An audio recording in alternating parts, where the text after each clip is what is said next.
얼마 전 72세의 베라왕이 자신의 생일 사진 한 장으로 전 세계를 놀라게 했습니다. 사진 속에서 그녀는 탱탱한 피부와 날씬한 몸매를 자랑하며 밝은 노란색 드레스를 입고 여러 멋진 남성들 사이에 둘러싸여 있었습니다. 소녀 같은 모습으로 70대라고는 전혀 믿기지 않았습니다. 일부 네티즌들은 사진이 정교하게 포토샵 처리되었을 것이라고 주장했지만 자세히 보면 얼굴에는 약간의 주름이 보였습니다. 그럼에도 불구하고 그녀의 우아한 자태는 여전히 매력적이었고 또래보다 훨씬 젊어 보였습니다. 동시에 그녀의 뒷이야기가 공개되면서 베라왕이 단순히 외모 관리만 잘하는 것이 아니라 성공적인 커리어를 쌓아 거의 모든 여성이 꿈꾸는 것을 이뤘다는 사실이 알려졌습니다. 빌 게이츠의 딸이나 미국 대통령 바이든의 딸도 그녀가 디자인한 웨딩드레스를 입고 결혼했습니다. 베라왕은 중국계이며 부모님 역시 평범한 분들이 아니었습니다. 아버지 왕청칭은 중국 칭화대학 졸업생으로 이후 매사추세츠 공과대학에서 공부하였고 가족도 함께 미국으로 이주했습니다. 어머니 우츠팡은 유엔의 통역사였으며 베라는 어릴 때부터 맨해튼의 부유한 지역에서 자랐고 고생을 모르고 자란 부잣집 딸이었습니다. 어머니가 패션에 매우 열정적이었기 때문에 베라는 어릴 때부터 주요 패션 위크에 참석하며 훌륭한 패션 감각을 키웠습니다. 하지만 미국에서 자랐음에도 불구하고 그녀의 사고방식과 습관에는 동양적인 면도 존재합니다. 부모님처럼 그녀도 열심히 일하며 근면성실로 성공할 수 있다는 신념을 가지고 있었습니다. 동시에 베라의 뼛속에는 미국인의 자유와 자신감도 있었습니다. 이러한 요소들이 그녀가 나중에 패션의 여왕이 되는 기반을 마련해 주었습니다.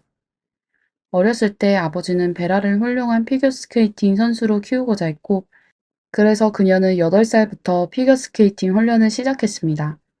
많은 특기 교육을 받는 아이들처럼 그녀도 아침 6시에 일어나 훈련하며 공부도 게을리하지 않았습니다. 베라의 어린 시절은 피겨스케이팅과 함께했다고 해도 과언이 아닙니다. 그녀는 이 활동을 즐기며 언젠가 올림픽에 출전하여 메달을 따는 꿈을 꾸었습니다. 그러나 한 번의 경기 실패를 통해 올림픽에 나가는 것이 어렵다는 것을 깨달았습니다. 시간이 지나면서 그녀는 피겨스케이팅을 자신의 직업 목표가 아닌 취미로 받아들이게 되었습니다. 그럼에도 불구하고 베라는 패션 업계에서 일하면서도 피겨스케이팅 경기를 계속 지켜보았습니다. 처음에 베라는 뉴욕에서 대학을 다니며 의학을 전공했지만 2학년이 되었을 때 자신이 의사가 되고 싶지 않다는 것을 깨달았습니다. 그래서 과감히 자퇴하고 파리대학교에 다시 입학하여 예술사를 전공하며 뉴욕에서 파리로 이사했습니다. 이 패션의 수도에서 그녀의 패션 제국을 향한 첫 걸음을 내디뎠습니다. 베라의 성취는 모두 자신의 노력으로 이루어졌습니다. 3학년 때 그녀는 생로랑 부티크에서 아르바이트를 했는데 이 유명 브랜드에서 일한 경험이 그녀에게 패션계 인맥을 만들어 주었습니다. 졸업 후 베라는 보그에 입사하여 어시스턴트로 일하기 시작했습니다.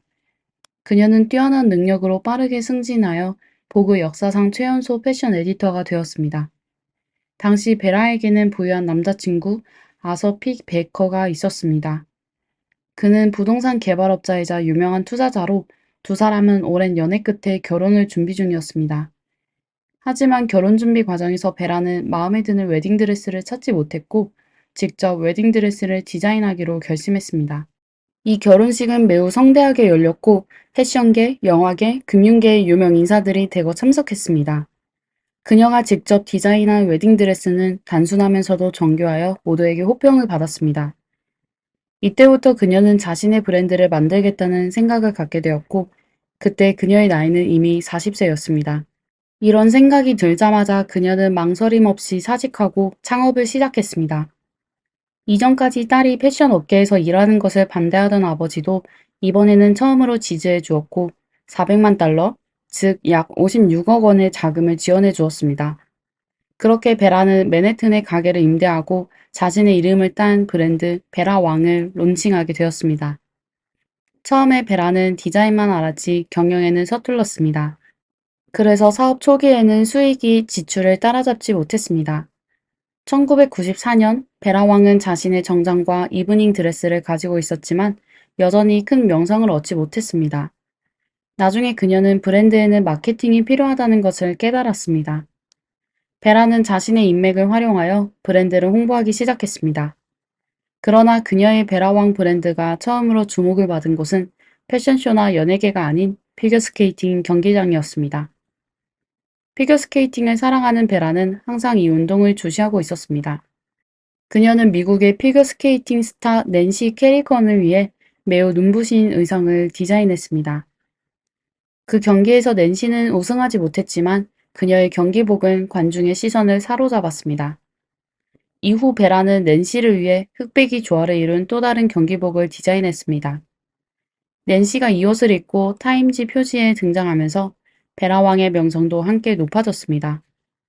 아름다움을 사랑하는 여배우들이 곧 이 브랜드를 주목하게 되었고, 베라왕의 드레스는 결혼식 드레스의 첫 선택지가 되었습니다. 인기 여배우 브리트니 스피어스가 가장 먼저 베라왕을 선택했습니다. 이어서 빅토리아 베컴과 데이비드 베컴의 세기 결혼식에서도 베라왕이 등장했습니다. 베라왕은 각종 유명 인사들의 결혼식에서 첫 선택이 되었고, 베라의 주문은 넘쳐나기 시작했습니다. 매년 수많은 신부들이 그녀의 웨딩드레스를 예약하기 위해 줄을 섰습니다. 베라왕의 웨딩드레스는 최소 25,000달러, 약 3,500만 원에 달하는 높은 가격임에도 불구하고 전 세계에서 주문이 끊이지 않았습니다. 이 중에는 정재계의 유명 인사들도 많았습니다. 이후 그녀는 웨딩드레스를 통해 세계적으로 명성을 얻었고 디자인계에서 여러 상을 수상했습니다. 이때 베라는 이미 60세였고 그녀는 자신의 노력으로 패션의 정점에 서게 되었습니다. 베라왕은 약 40억 원의 자산을 쌓았습니다. 2012년 조 바이든의 딸 애슐리 바이든이 교회에서 결혼식을 올렸고 그날 그녀가 입은 웨딩드레스도 베라왕이었습니다. 나중에 바이든은 인터뷰에서 그날 감정이 북받쳐 눈물을 흘릴까봐 걱정했어요. 제 딸이 너무 아름다웠거든요. 라고 말했습니다. 비록 베라는 사업에서 남편의 전폭적인 지원을 받았지만 두 사람은 자녀를 낳지 않고 두 딸을 입양했습니다. 이 딸들은 베라왕의 어린이 모델이 되었습니다. 베라는 자신이 디자인한 웨딩드레스로 수많은 사람들의 사랑을 증명했지만 정작 그녀 자신의 인생에서는 진정한 사랑을 누리지 못했습니다.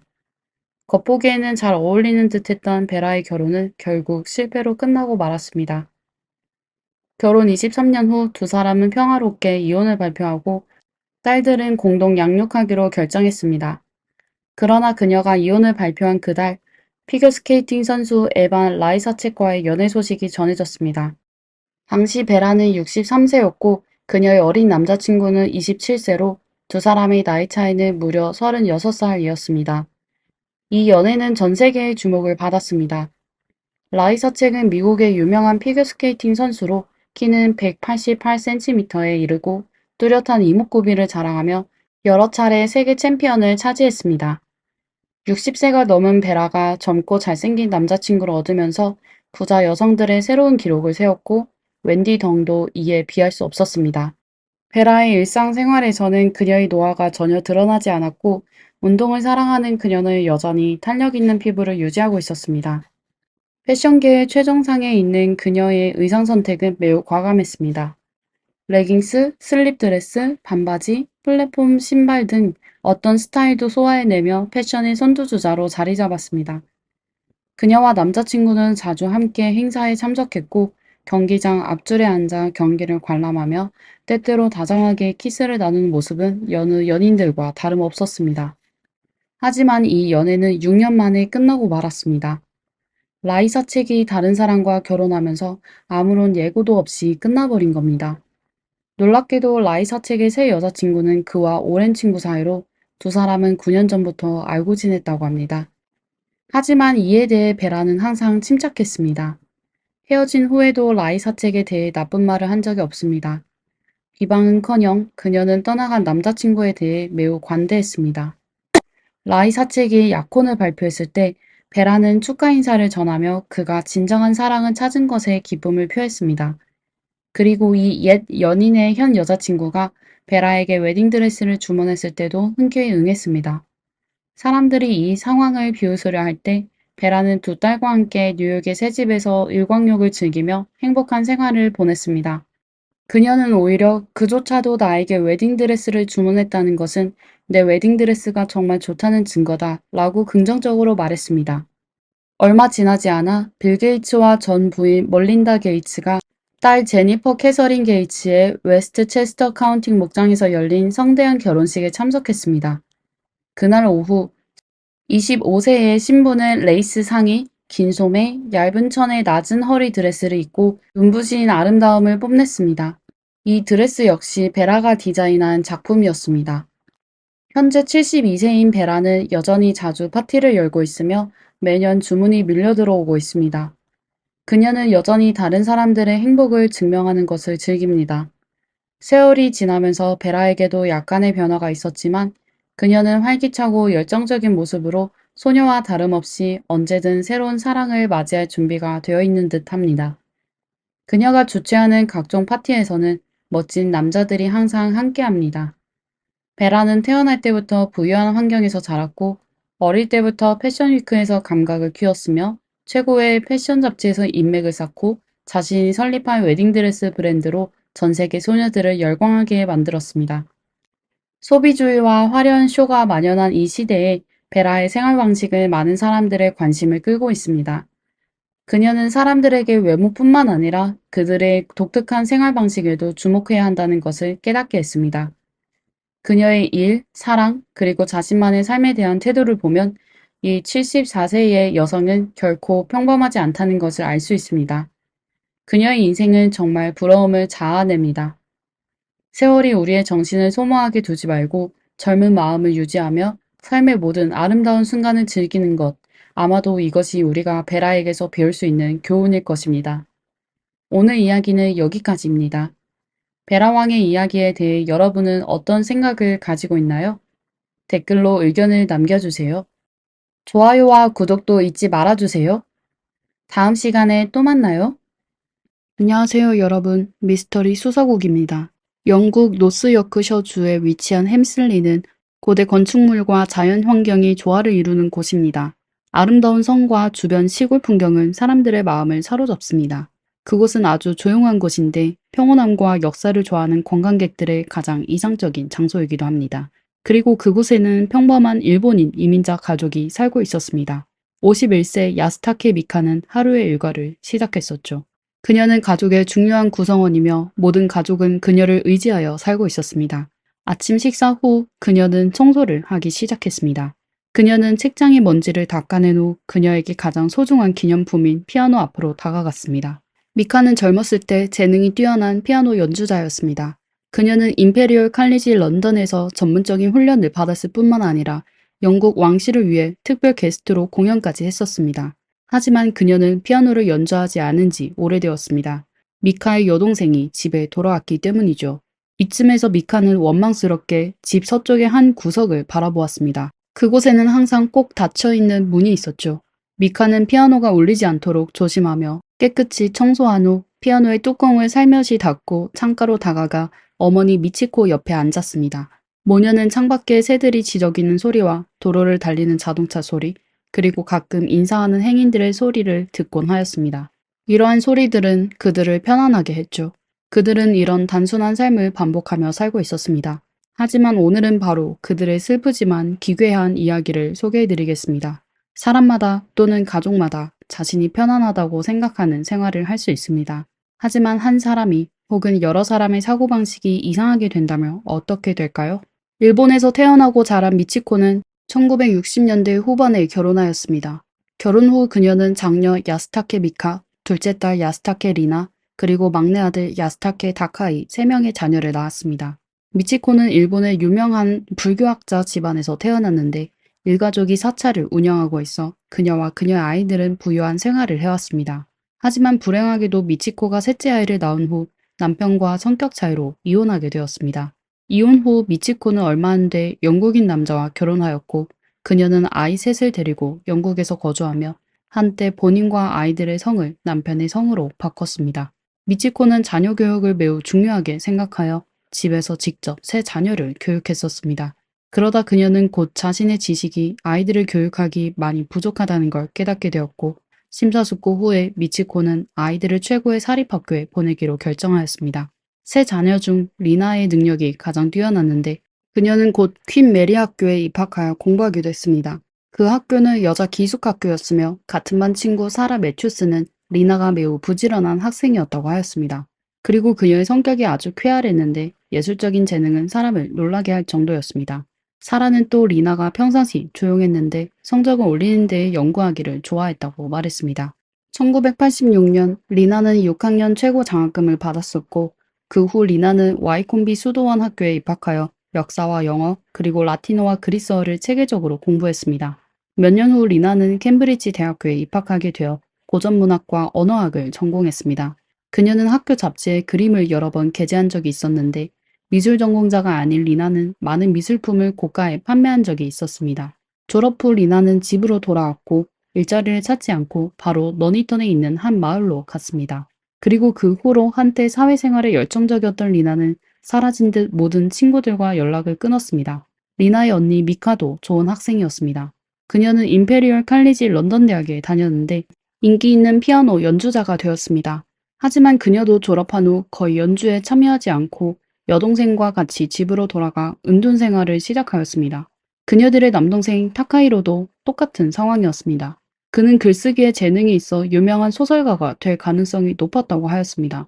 세 남매는 대학 공부를 마친 이후 전부 어머니의 곁으로 돌아갔는데 일가족이 하나둘씩 같이 있게 되자 그들은 사회생활을 포기하기 시작하였습니다. 1998년은 이 특별한 가족의 전환점을 맞이하게 됩니다. 어머니 미치코는 영국인 남편과 이혼하게 되었고 네 식구는 햄슬리라는 마을로 이사하게 되어 간단한 생활을 시작합니다. 마을 사람들은 그들 가족에 대해 아는 바가 별로 없었는데 심지어 그들 식구가 4명인 것조차 몰랐다고 했습니다. 수년 동안 이웃들은 미카와 그녀의 남동생 2명만 봤었는데 두 사람이 부부인 줄 알았다고 하였습니다. 사실상 그들 일가족은 미스터리한 생활을 해온 것이죠. 그들의 집에는 텔레비전이나 컴퓨터가 없었으며 전화나 현대 통신 장비도 사용하지 않았습니다. 그들이 외부 세계와 소통하는 유일한 방법은 편지를 쓰는 것이었습니다. 그리고 그들이 거주하고 있는 집 문에는 총 4개의 자물쇠가 있었는데 집에 항상 사람이 있어 열쇠를 가지고 다니지 않았습니다. 그리고 그들은 키를 들고 다니면 보안에 위험이 발생할 것이라고 믿었습니다. 어머니 미치코와 둘째 딸 리나는 대부분의 시간을 집에서 보내 이웃이 두 사람의 존재를 알지 못한 것이었습니다. 리나는 아주 영리한 사람이었고 그녀는 생활의 사소한 문제에 고민하지 않았습니다. 그녀는 방 안에서만 지내고 자신이 예술작품을 창작하고 있어 온 가족이 협조했으면 한다고 하였습니다. 그리고 가장 중요한 건 조용함을 유지하는 거라며 그녀가 어둠 속에서만 영혼의 소리를 들을 수 있다고 하며 예술작품은 영혼의 힘이 필요하다고 했습니다. 미카와 다카이의 외출은 오로지 생필품을 구매할 때뿐이었습니다. 그들 가족을 만났던 사람들은 그들이 항상 눈을 마주치는 걸 피했다고 말했습니다. 그들의 집 근처에 있는 한 식자재 판매점의 사장은 미카와 다카이는 굉장히 신비한 사람들이라고 이야기했습니다. 다른 사람들에게 친절하게 대하며 항상 부드러운 말투로 말하며 한 번도 다른 사람들과 논쟁한 적이 없다고도 이야기했습니다. 그리고 그들은 필요한 물건을 메모로 남기고 약속한 시간에 맞춰 가져갔습니다. 주변과 고립된 일가족이 과연 이 세상에서 언제까지 조용히 지낼 수 있었을까요? 어느덧 2010년이 되어 야스타케 가족이 1998년에 마을로 이사하여 12년의 세월을 보냈습니다. 바로 그 해 야스타케 가족 중 한 사람이 변화를 겪게 되었습니다. 거의 외출을 하지 않았던 리나는 쇼핑하러 나갔다가 의외로 판매원과 말다툼을 하게 되었습니다. 스타케 가족은 외부인의 관심을 끌기 싫어했고 조용히 살아 리나의 행동은 가족을 놀라게 하였습니다. 그 후 리나의 정신 상태는 점점 심각해졌는데 집에서 가족들에게도 화를 내곤 하였습니다. 2013년의 어느 날 미카는 손금 해석에 관심을 가지기 시작했습니다. 그녀는 어머니에게 자신이 배운 내용에 대해 열심히 해석하고 있을 때 리나가 갑자기 나타났고 미카는 여동생의 손금도 봐주기 시작했습니다. 미카는 여동생에게 그녀의 손바닥에 한 손금이 매우 선명하고 또 손바닥을 관통한다고 말했습니다.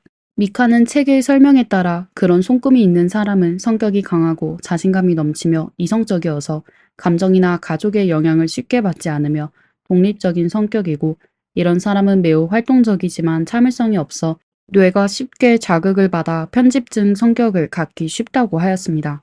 미카의 설명은 여동생을 화나게 했는데 리나는 화를 내며 언니를 공격하기 시작했습니다.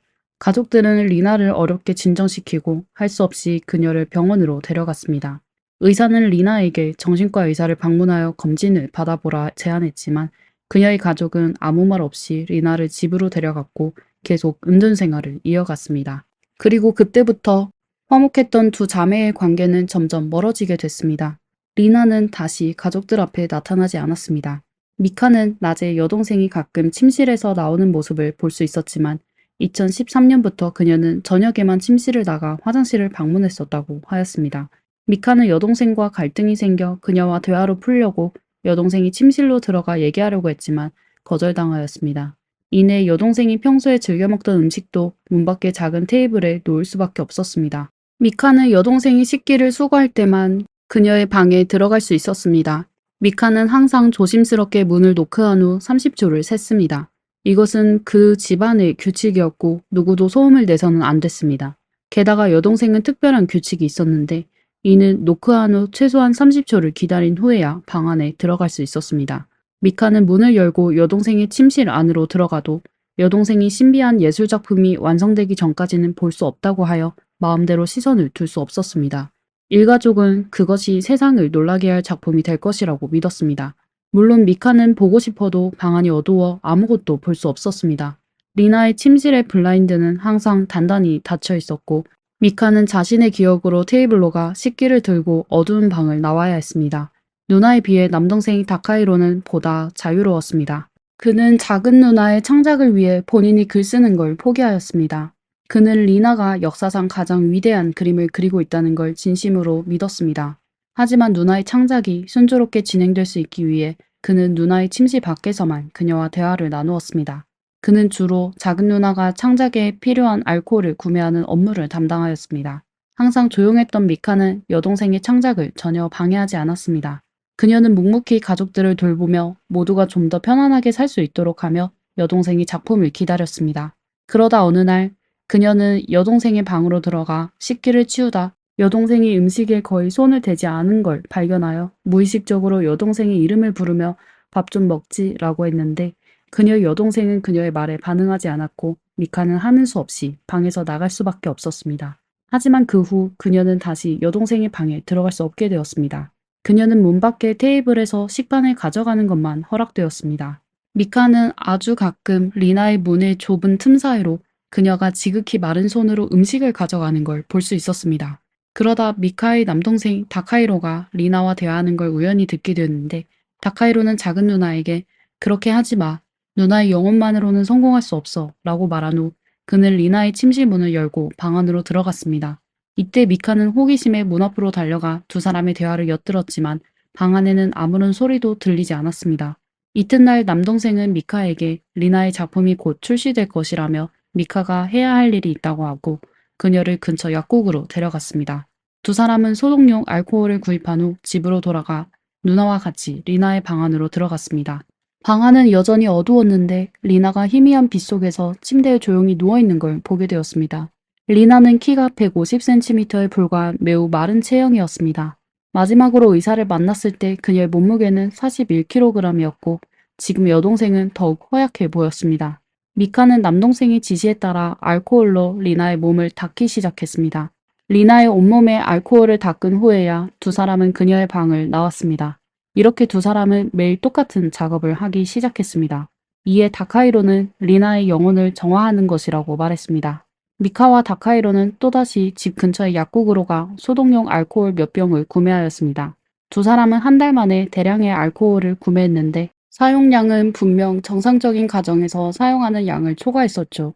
약사는 미카가 리나의 이름이 적힌 문서집을 들고 있는 것을 발견하였고 미카에게 리나를 위해 알코올을 사는 것이냐 걱정하며 물었습니다. 이에 미카는 당황해하며 고개를 끄덕였고 약사의 눈을 피해 문서집을 치웠습니다. 두 사람은 알코올을 받은 후 서둘러 약국을 떠났습니다. 하지만 약사는 이 두 명의 신비로운 사람들을 더 이상 무시할 수 없었습니다. 그들의 몸에서는 썩은 듯한 냄새가 났고 약사는 경찰에 신고하기로 결정하였습니다.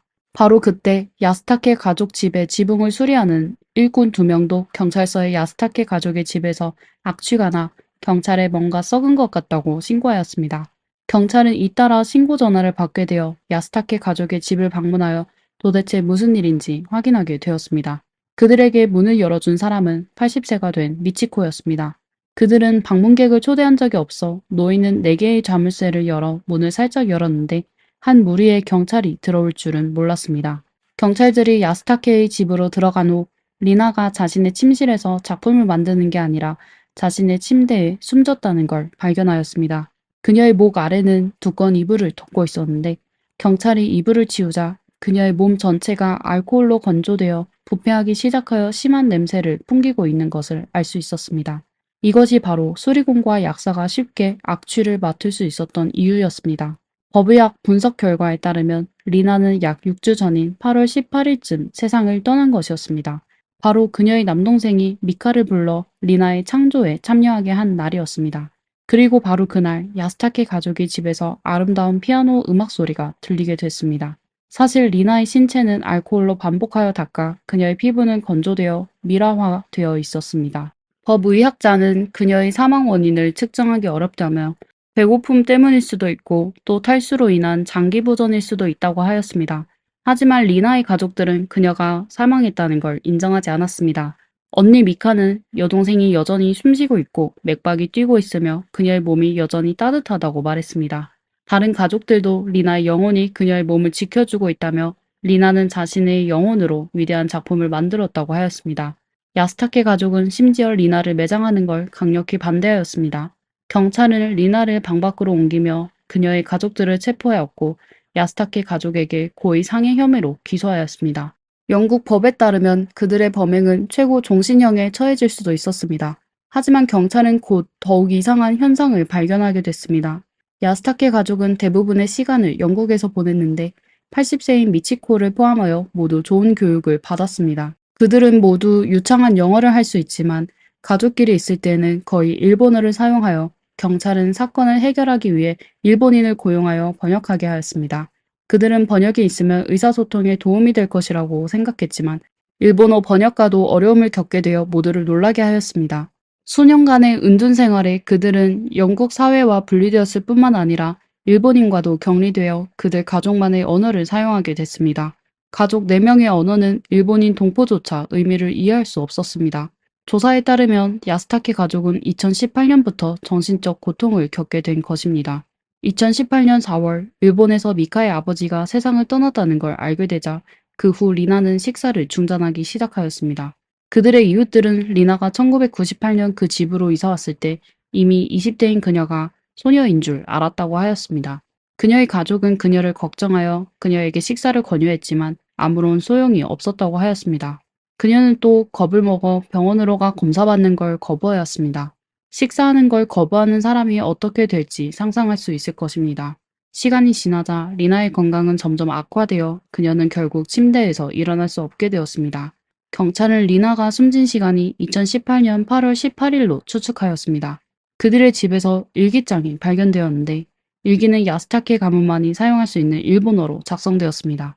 경찰은 일기장 안의 내용을 정확히 확인할 수 없었지만 8월 18일 이후 남매가 알코올을 대량으로 구매한 사실을 발견했습니다.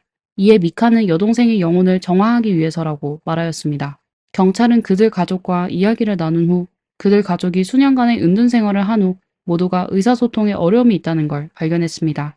전문가들은 그들 모두가 한 희귀한 정신질환을 앓고 있다고 진술하였습니다. 검찰은 요크셔 형사법원에 조사 결과를 전달하여 그들의 재판을 비공개적으로 진행하게 하였습니다. 검찰은 그들이 가족을 잃게 되어 불안해하며 비참한 처지에 처하게 되었다고 말하였습니다. 심사 끝에 판사는 그들 가족에 대한 혐의를 기각하였습니다. 즉 법원은 리나가 숨지게 된 것이 가족과 아무런 관계가 없는 것으로 판단했습니다. 하지만 판사는 그들을 기소하는 파일을 보관하게 했습니다. 일가족 3명도 언제든지 검진을 받거나 경찰이 그들의 집을 방문할 수 있다고 하였습니다. 야스타케 가족은 다시 그들만의 세상으로 돌아가 그들의 삶을 이어가게 됐으며 더 이상 외부 세계와의 소통을 꺼려하였습니다. 그들이 거주하고 있는 곳은 번화한 도시가 아니었지만 그들 사건으로 주변의 집값에 큰 타격을 주었습니다. 다행히도 대부분의 사람들은 그들 가족의 이야기를 접한 뒤 그들을 불쌍하게 여겼습니다. 오늘의 사건은 여기까지입니다. 시청자 여러분은 야스타케 가족의 이상한 행동에 대해 이해하시나요?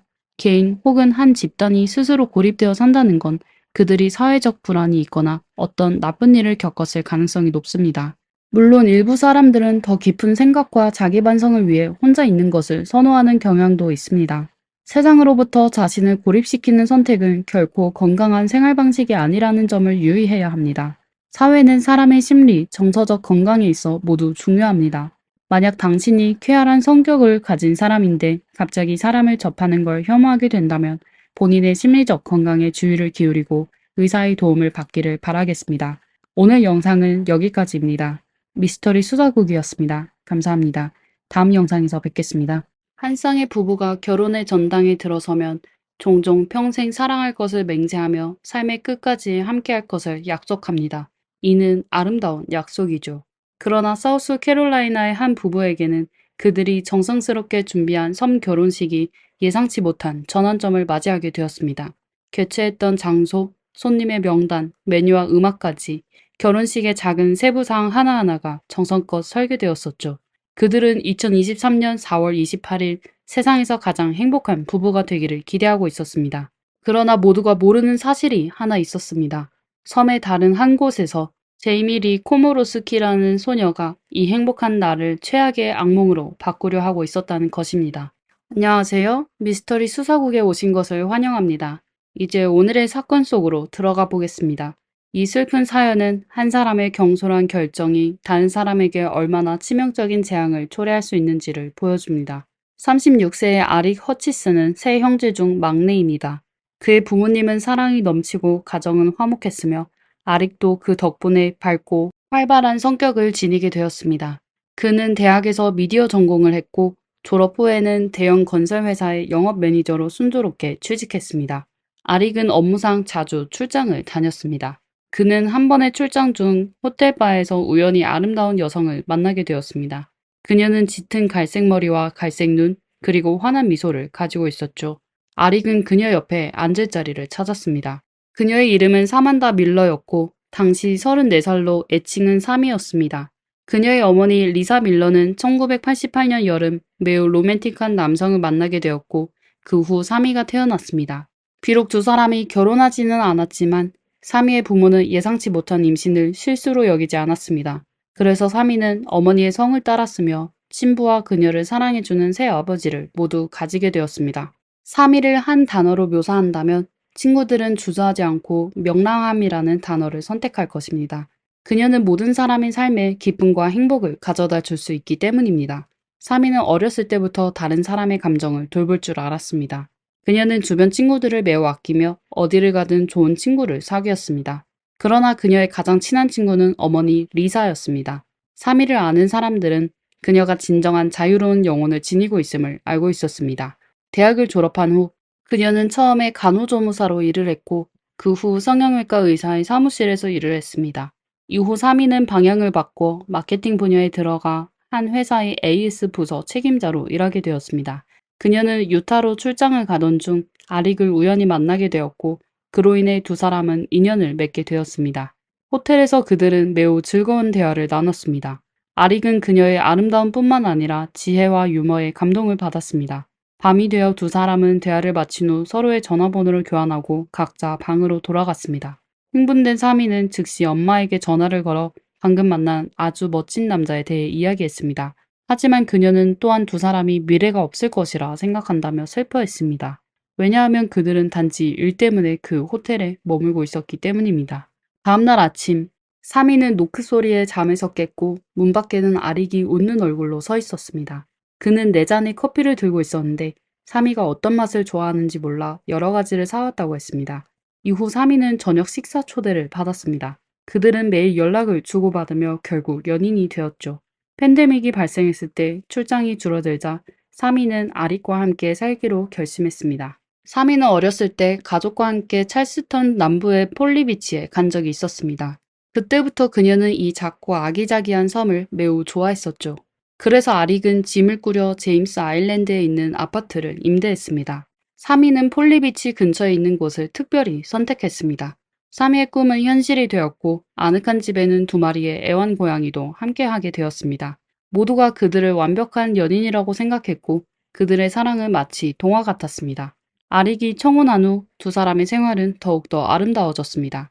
사미와 남자친구는 결혼식을 어디서 할지 고민할 필요가 없었습니다. 장소는 당연히 사미가 가장 좋아하는 곳인 폴리비치로 정해졌죠. 해변 끝에는 아름다운 야외 정자가 있었습니다. 여기서 미국의 가장자리로 불리는 해안선을 볼 수 있었죠.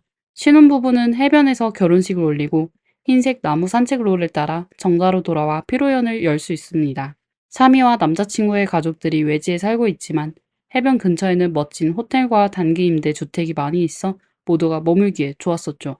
그렇게 그들의 결혼식은 2023년 4월 28일로 정해졌습니다. 결혼식 전날 저녁, 사미는 어머니와 친구들과 함께 웨딩드레스를 골랐습니다. 4월 28일, 가족과 친구들이 해변으로 하나둘 도착하기 시작했습니다. 두 가족과 친구들은 자연스럽게 서로 인사하며 친해졌습니다. 그러나 결혼식 당일 약간의 문제가 발생했죠. 모든 사람들이 비가 행운의 상징이라고 말하지만 결혼식 당일에 비가 오는 곳을 원하지는 않습니다. 더군다나 그들의 결혼식은 야외 해변에서 열리기 때문입니다. 하지만 신부와 신랑은 전혀 긴장하지 않았고 어떤 상황에서도 완벽한 하루가 될 것이라고 알고 있었죠. 그날은 오전과 오후 내내 날씨가 좋았습니다. 사미는 가족들과 함께 맛있는 음식을 즐기며 매우 들뜬 상태였습니다. 결혼식은 오후 5시에 시작될 예정이었고 대략 오후 4시쯤 손님들이 해변에 도착하기 시작했습니다. 친척들은 양쪽에 나란히 서 있었고 날씨도 매우 완벽했습니다. 구름이 조금 많았지만 기온은 적당했습니다. 사미는 전혀 긴장하지 않고 오직 사랑하는 사람과 맺어지는 순간만을 기대하고 있었습니다.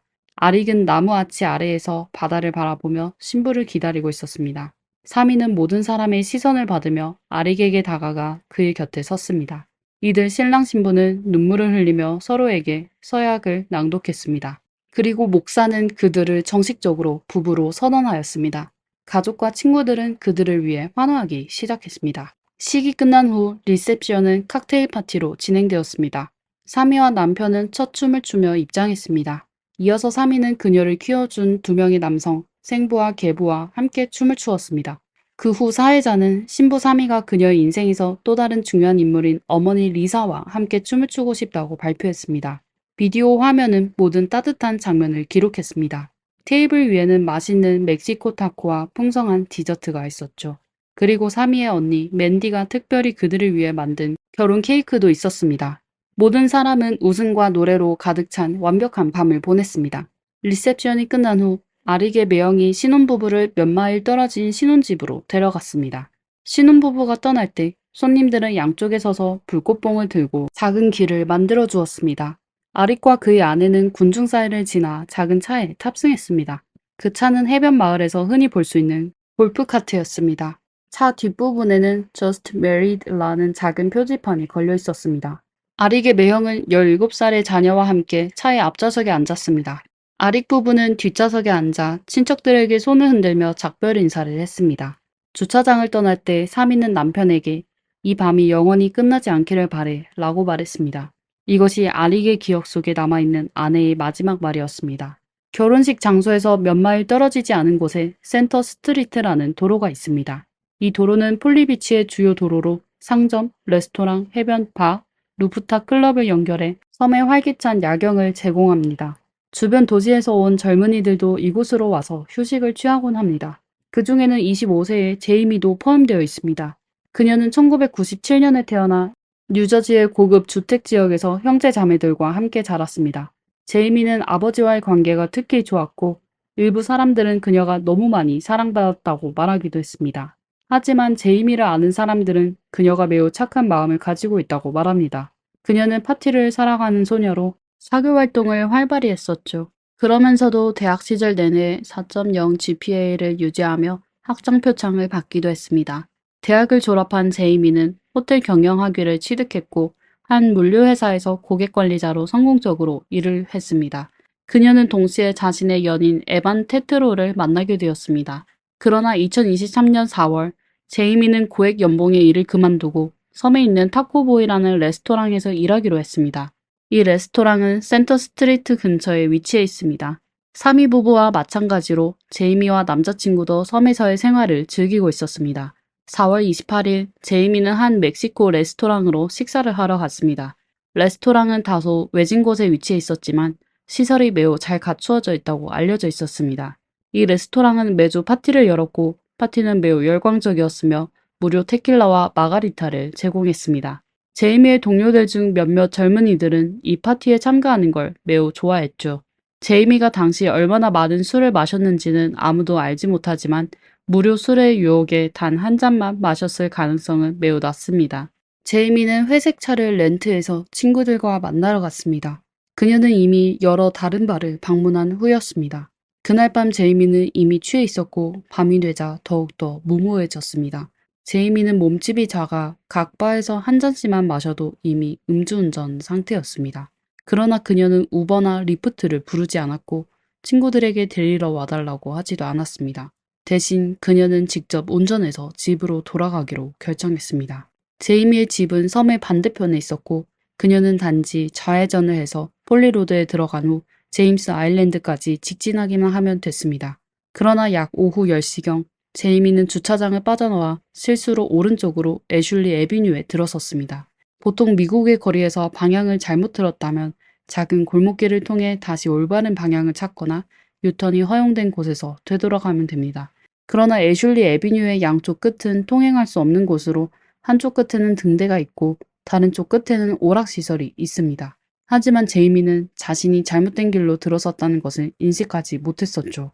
우연히도 그때 사미 부부도 같은 방향으로 가고 있었고 그들의 목적지는 두 사람의 신혼집이었습니다. 제이미가 이전에 폴리비치에서 여러 번 왕복한 경험이 있었다면 자신이 길을 잘못 들었다는 것을 알아챘을지도 모릅니다. 그러나 그녀가 무슨 생각을 하고 있었든 간에 그녀의 속도는 이미 주행 제한 속도를 초과하고 있었습니다. 해변도로에는 저속 차량, 자전거, 보행자가 많기 때문에 대부분의 해변 마을은 제한 속도가 매우 낮습니다. 애슐리 애비뉴와 폴리 아일랜드에서는 제한 속도가 시속 25마일입니다. 주요 해변 지역을 벗어나야만 속도가 시속 35마일로 증가합니다. 그러나 제이미는 시속 65마일로 빠르게 운전하고 있었습니다. 우리 모두 알다시피 알코올은 시력을 흐리게 하고 운동 능력과 조정 능력을 저하시켜 반응 속도를 늦추며 판단력을 손상시킵니다. 음주운전 중인 제이미는 이렇게 초과 속도로 사미 부부와 친척들의 골프카트를 들이받았습니다. 당시 이 신혼부부는 이미 약 3마일 정도를 운전한 상태였으며 전혀 속도를 초과하지 않았습니다. 대부분의 손님들은 이미 휴식 장소에 도착해 있었습니다. 그때 밖에서 폭발음 같은 소리가 들렸습니다. 근처에 살고 있는 한 여성 주민이 무슨 일이 일어났는지 보려고 집 밖으로 나왔습니다. 그녀는 자신이 본 것이 가장 끔찍한 장면이었다고 회상했습니다. 여성 목격자는 당시 충돌 소리가 실제로 폭발음 같았다고 전했습니다. 골프카트는 탑승객과 함께 수백 미터 밖으로 튕겨나갔고 여러 차례 전복되었습니다. 사람들은 피해자들이 여러 방향으로 날아간 것을 보았고 그 중에는 뒤틀리고 변형된 금속 조각들도 있었습니다. 목격자는 아릭의 얼굴이 심하게 다쳐 그가 살아있는지조차 판단할 수 없다고 했지만 다행히도 그는 아직 맥박이 있었습니다. 그 후 이 여성은 다른 피해자들을 확인하러 갔습니다. 아릭의 조카는 기적적으로 일어설 수 있었지만 절뚝거리며 걷고 있었고 표정이 멍했습니다. 그 다음 그녀는 아릭의 매형을 확인했습니다. 그는 심각한 부상을 입었지만 역시 맥박이 있었습니다. 그러나 사미는 웨딩드레스를 입고 조용히 땅에 누운 채 아무런 반응이 없었습니다. 경찰은 1분 내로 현장에 도착했고 한 경찰관은 구조대가 도착할 때까지 사미에게 계속 심폐소생술을 시도했습니다. 하지만 불행히도 사미는 충돌 순간 이미 목숨을 잃은 상태였습니다. 인근에 살고 있는 가족들도 이 소식을 듣고 모두 혼란에 빠졌습니다. 경찰 사이렌 소리, 성광 등 울음소리와 외침이 사건 현장을 가득 채웠습니다. 사미의 어머니와 언니는 휴식처의 발코니에 도착했을 때 밝은 불빛을 보았었습니다. 잠시 후 아릭의 형수가 차를 타고 그들 앞에 도착해 그들을 차에 태웠습니다. 사미의 어머니는 그제서야 끔찍한 일이 일어났음을 깨달았습니다. 어머니와 언니는 현장에 도착하자마자 차에서 내려 달리기 시작하며 사미의 이름을 외쳤습니다. 당시 사고 현장은 이미 경찰선에 의해 차단되었습니다. 사람들은 뒤틀린 금속 더미만 볼 수 있었죠. 경찰은 부상자들이 병원으로 이송되었다고 알렸습니다. 그래서 가족들은 다시 차에 올라 가장 가까운 병원으로 향했습니다. 그러나 병원은 교통사고 부상자를 받지 않았다고 말했습니다. 가족들은 그 자리에서 소식을 기다릴 수밖에 없었습니다. 1시간여 후 어머니 리사는 전화를 받았고 사미는 병원으로 이송되지 않았고 아직도 현장의 구급차 안에 있었다는 이야기였습니다. 이미 사망했기 때문에 응급치료가 필요하지 않았던 것입니다. 그녀의 신원을 확인할 유일한 방법은 그녀의 타투뿐이었습니다. 반면 아릭과 그의 매형 그리고 조카는 더 큰 병원으로 이송되었습니다. 사미의 가족이 그 순간 느꼈던 감정을 설명할 수 있는 말은 없을 것입니다. 사고가 발생했을 때 현장에 있던 사람들은 구급대원이 도착하기 전까지 피해자들을 돕기 위해 애썼습니다. 한편 가해자 제이미는 차 안에 멍하니 앉아 있다가 몇 분 후에야 차에서 내렸습니다. 그녀는 다치지 않았지만 현장에 있던 사람들은 그녀의 상태를 걱정하며 괜찮은지 물어보았습니다. 제이미는 땅에 누워있는 사람들을 보자 갑자기 울기 시작했고 비명을 질렀습니다. 이후 혼란스럽게 이리저리 돌아다니며 다시 비명을 질렀습니다. 현장에 있던 경찰은 제이미에게 무슨 일이 있었는지 물어보려 했습니다. 그녀는 단지 앉아서 멍한 눈빛으로 술 냄새가 가득한 채 있었습니다. 제이미는 경찰에게 집으로 운전해 가는 도중 무언가에 부딪혔다고 말했습니다. 경찰이 제이미에게 술을 마셨는지 묻자 그녀는 약 1시간 전 테킬라 한 잔과 음료 한 잔을 마셨다고 대답했습니다. 경찰은 그녀에게 1부터 10까지의 척도로 자신이 얼마나 취했는지 평가해보라고 했습니다. 1은 완전히 맑은 정신을, 10은 매우 취한 상태를 나타냅니다. 놀랍게도 제이미는 자신이 2잔밖에 마시지 않았다고 주장하면서도 8 정도로 취했다고 답했습니다. 경찰과 대화하는 동안 제이미는 고개를 숙이고 눈을 마주치지 않았습니다. 경찰이 그녀에게 고개를 들고 눈을 보라고 요청했지만 제이미는 자신이 곤란해질 것을 인지하고 이를 거부했습니다. 이후 그녀는 점점 비협조적으로 변했습니다. 경찰이 현장에서 알코올 테스트를 할 의향이 있는지 물었지만 제이미는 이를 거부했습니다. 그녀는 호흡 검사도 거부하며 변호사가 필요할 것 같아요 라고 말했습니다. 경찰이 제이미에게 일어나라고 했을 때 그녀는 거의 넘어질 뻔했지만 경찰이 제때 그녀를 붙잡아 주었습니다. 제이미는 경찰 조사에 협조하지 않아 바로 체포되었죠. 그러나 경찰이 그녀에게 수갑을 채우려고 하자 제이미는 매우 저항하며 왜 나를 체포하는 거예요? 나는 아무 잘못도 하지 않았어요. 라고 소리쳤습니다. 제이미는 계속해서 팔을 뺐고 남자친구에게 전화를 걸어 집에 가야 한다고 주장했습니다. 그녀와 다른 사람들의 안전을 위해 경찰은 그녀를 경찰차에 태우기로 결정했습니다. 한 여성 경찰관이 차의 다른 쪽에서 다가와 강제로 제이미를 차에 태웠습니다. 감옥에 있는 동안 제이미는 여전히 알코올 테스트를 거부했습니다. 경찰은 한 판사를 경찰서로 불러 현장에서 DNA 수집 문서를 서명하게 했습니다. 당시 이미 깊은 밤이었고 판사는 일어나 옷을 입고 경찰서에 도착해 문서를 설명하는 데는 시간이 필요했습니다. 사고 발생 후 몇 시간이 지난 후에도 제이미의 혈중 알코올 농도는 여전히 0.261로 이 수치는 법적 한도의 거의 3배에 달합니다. 제이미는 즉시 카운티 교도소로 이송되었고 타인의 사망을 초래한 무모한 행동, 3가지 중상 또는 사망을 초래한 중범죄, 음주운전 등의 혐의로 기소되었습니다. 그녀는 자신을 해칠 가능성이 있어 엄중한 감시를 받았습니다. 제이미는 교도소로 가는 길에 자살을 암시하는 발언을 했기 때문입니다. 병원에서 아릭은 몇 날 며칠 동안 혼수 상태에 있다가 깨어났을 때 혼란스러운 표정을 띠고 있었습니다. 그가 처음으로 물은 질문은 사미는 어디 있어요? 였습니다. 가족들은 슬픔에 잠긴 채 그에게 진실을 말해주었습니다. 아릭은 2다리가 부러졌고 얼굴과 몸 여러 곳에 골절상을 입었습니다. 그 외에도 그는 등뼈가 부러지고 심각한 뇌손상을 입었습니다. 의사들은 앞으로 여러 차례의 수술이 필요하다고 말했습니다. 그러나 신체적인 고통은 사랑하는 사람을 잃은 고통에 비하면 아무것도 아니었습니다. 아릭의 매형도 사고에서 중상을 입었습니다. 반면 아릭의 조카는 운 좋게도 가벼운 부상만 입었습니다. 아릭의 어머니는 의료비와 사미의 장례비를 돕기 위해 모금 캠페인을 시작했습니다. 아릭은 병원에서 몇 주를 보낸 후 퇴원했습니다. 그의 신체는 서서히 회복되고 있었지만 여전히 완전한 회복을 위해 더 많은 수술이 필요했습니다. 모두가 제이미의 행동이 끔찍하다고 생각하고 있을 때 그녀와 부모, 남자친구의 교도소 전화 통화 녹음이 유출되었습니다. 제이미는 사건의 심각성을 전혀 인식하지 못하고 있었습니다. 그녀와 아버지의 통화 내용을 통해 우리는 그녀의 아버지가 딸을 얼마나 지나치게 사랑하는지를 알 수 있죠. 그는 딸이 감옥에서 겪는 문제만을 걱정했을 뿐 그녀가 저지른 잘못을 직시하게 하거나 책임을 지도록 하지 않았습니다. 자식을 보호하고 어려움에서 벗어나게 도와주는 것은 모든 부모의 본능입니다. 그러나 사람들은 이 아버지가 책임을 다하지 않고 딸의 행동을 축소하고 있다고 생각했습니다. They send me away for a really long time. Well, we're trying to avoid that, aren't we? We cannot do anything more than what we're doing. 녹음된 통화 중 하나에 제이미는 아버지에게 왜 이런 일이 내게 일어나는지 아직도 이해가 안 돼요. 라고 불평했습니다. 이에 아버지는 나쁜 일은 항상 좋은 사람에게 일어나기 마련이야. 사랑하는 딸아, 이건 그냥 운명이야. 그저 너에게 일어난 일이야.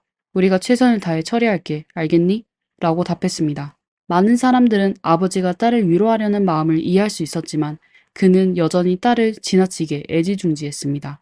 그는 마치 중학생과 대화하듯 딸과 대화하며 제이미가 단지 싸움 때문에 정학당한 것처럼 여겼습니다. 그는 딸이 저지른 큰 잘못을 반성하게 할 생각은 전혀 하지 않았습니다. 다음 영상에서 아버지는 제이미에게 변호사들에 대한 생각을 물었습니다. 제이미는 난 그들이 좋아요. 그들은 정말 훌륭해요. 당신도 훌륭해요. 우리 가족이 그들을 고용하려고 많은 돈을 썼겠죠. 라고 대답했습니다.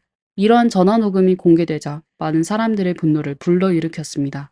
이 부녀가 범죄 조직에 대한 농담을 나누며 웃고 있었기 때문입니다. 또한 제이미와 남자친구 에반의 통화 내용도 있었습니다. 제이미는 감옥 음식이 형편없다고 불평했습니다. 에반의 표정에서 그는 여자친구의 상태가 그렇게 좋을 줄 몰랐던 것처럼 보였습니다. 이러한 통화 기록은 많은 사람들의 불만을 초래했습니다. 그리고 대중 사이에서 더 큰 논란을 일으킨 것은 제이미가 찰스턴의 경찰서장이 직접 그녀를 방문했다고 언급한 부분이었습니다. 제이미는 경찰서장이 그녀를 도와주겠다고 약속했다고 말했습니다. 팬데믹 이후로 죄수들은 가족과의 대면 접촉이 허용되지 않았습니다. 그러나 이 경찰서장은 제이미의 부모가 그녀를 직접 방문하도록 조치했습니다.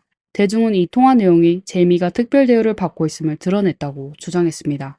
사건이 재판에 들어가기 전에 언론에서 어떻게 이러한 영상과 녹음을 입수했는지 궁금해할 수 있습니다. 사실 죄수들이 전화를 걸 때마다 통화 시작과 종료 시에 경고 메시지가 나옵니다. 그 내용은 대략적으로 죄수의 통화가 녹음되며 법 집행기관에서 검토할 수 있다는 것입니다. 그래서 제이미와 같은 감옥에 처음 들어온 사람들은 이러한 통화가 법 집행기관에 의해서만 검토될 것이라고 생각할 수 있습니다. 그러나 감옥의 녹음은 정보자유법의 보호를 받습니다. 따라서 모든 미디어와 신청자는 이 녹음을 받을 수 있습니다. 처음에는 한 뉴스 채널만이 이러한 통화 녹음을 요청했습니다. 그들은 제이미가 카운티 경찰서장에서 특별 대우를 받을 수 있다고 생각했습니다.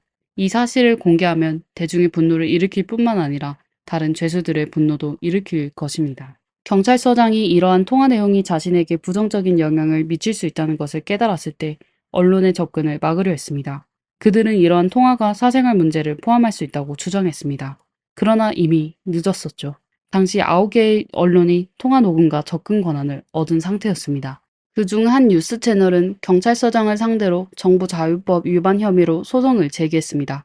판사는 경찰서장이 정보자유법을 위반했다고 판결하고 그녀에게 뉴스 채널의 법률 비용으로 33,000달러, 약 4,500만 원을 지불하라고 명령했습니다. 녹음이 공개되면서 대중은 이 경찰서장의 사건 처리 방식에 대해 매우 불만을 갖게 되었습니다. 공개된 자료에 따르면 이 경찰서장은 33년간 법 집행 경험이 있었지만 이제 대중은 그녀가 직무에서 해임되어야 한다고 생각하며 청원서를 제기하기도 했습니다. 또한 그녀가 제이미의 변호사 중 한 명과 어떤 친분이나 업무 관계가 있다는 소문도 돌았습니다. 그러나 그녀는 경찰서장의 성명에 이러한 주장을 부인했습니다. 그녀는 자신이 구치소에 자주 나타난다고 밝혔으며 제이미에게 어떠한 특혜도 주지 않았다고 말했습니다. 또한 그녀와 제이미의 변호사가 친한 관계라는 소문도 부인했습니다. 제이미의 변호인은 네이선 윌리엄스로 그는 전직 연방 검사입니다. 또 다른 변호인인 크리스토퍼는 전직 뉴저지 검사이죠. 이들은 모두 알려진 사건을 처리한 경력이 있어 매우 유명합니다. 제이미가 말했듯이 그들은 매우 뛰어납니다. 그러나 어떤 변호사도 사건을 없어지도록 할 수는 없습니다. 2023년 8월 1일 제이미는 보석신문을 받았습니다. 그녀의 변호사는 제이미가 도망칠 의도가 없으며 지역 사회에 해를 끼치지 않을 것이라고 주장하며 보석을 요구했습니다. 그들은 또한 제이미가 약물 남용과 알코올 의존 증상을 가지고 있어 도움이 필요하다고 말했습니다. 그녀의 가족들은 판사에게 제이미가 회복 단계를 잘 넘기도록 도울 것이며 재판 날까지 그녀를 책임질 것이라고 약속했습니다. 피해자인 사미와 아릭의 가족들도 법정에서 자신들의 의견을 표명했습니다. 그들은 제이미가 이러한 행동이 가져올 결과를 알고 있었음에도 불구하고 음주운전을 선택했다고 말했습니다. 이러한 행동은 명백히 사회에 위협을 가한다고 주장했습니다. 사미의 부모는 재판 중 매우 격양된 감정을 드러냈습니다. 그들은 제이미가 의식적으로 결정을 내렸다고 말했습니다. 그녀는 술을 마셨고 운전을 했으며 그 결과로 사미가 목숨을 잃었다고 했습니다. 사미의 언니는 이러한 일이 어떤 무고한 가정에게도 일어날 수 있다고 말했습니다. 그녀는 경찰 사이렌이 울릴 때마다 나는 길거리에서 뛰며 내 여동생의 이름을 외치던 순간을 떠올리게 됩니다.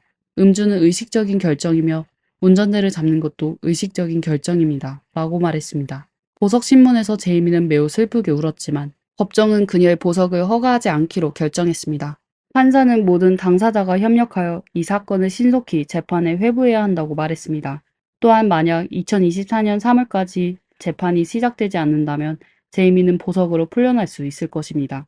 그때의 보석금은 15만 달러, 약 2억 원입니다. 그리고 제이미가 보석으로 풀려나더라도 그녀는 모니터링 장치를 착용해야 합니다. 피부를 통해 실시간으로 알코올 농도를 측정하는 장치입니다. 한편 아릭은 여전히 큰 슬픔에 빠져 있습니다. 행복에서 불행으로 바뀌는 것은 한순간이었습니다. 그는 아내가 마지막으로 그에게 한 말이 이 밤이 영원히 끝나지 않기를 바래 라는 것을 기억하고 있습니다. 이후 사미의 어머니는 일부 논평을 발표했습니다. 이것은 두 신혼 가정 간에 분열이 생기고 있다는 인상을 주었습니다. 그녀는 사미의 이름이 사만다 밀러라고 주장했습니다. 그녀는 결혼식 당일에 사망했기 때문에 어머니 리사는 언론이 그녀의 가족에 대한 존중의 표시로 남편의 성이 아닌 밀러라는 성을 사용해 주기를 원했습니다. 그러나 많은 사람들이 온라인에서 이것이 아릭에 대한 명백한 무례라고 표현했습니다. 그는 방금 아내를 잃었기 때문입니다. 나중에 리사는 사위에 대한 무례한 의도는 없었다고 주장했지만 사람들은 그녀의 말투에서 적대감을 느낄 수 있었습니다. 특히 그녀가 두 가족이 더 이상 같은 편에 있지 않다고 말했을 때 그러했습니다. 실제로 사미의 어머니는 법원에 아릭을 상대로 한 동의서를 제출했습니다. 리사에 따르면 아릭과 사미의 가족은 모든 법적 문제를 공동으로 처리하기로 합의했습니다. 신혼인 아릭은 사미의 유산 수혜자로 간주되었습니다. 그러나 사미의 어머니는 이를 방해하며 아릭의 유산관리 능력에 의문을 제기했습니다. 그녀는 아릭을 대신할 법원 지정 관리인을 요구했습니다. 아릭의 변호사는 아릭과 그의 아내가 합법적으로 결혼했으며 아릭이 그의 아내를 합법적으로 대표한다고 성명을 발표했습니다. 사건에 관련된 사람들은 각자 다른 방식으로 슬픔을 처리하고 있지만 이 새로운 갈등은 금전적인 이유로 발생한 것입니다. 앞서 언급했듯이 아릭의 어머니는 아릭과 사미를 위해 모금 캠페인을 만들었습니다.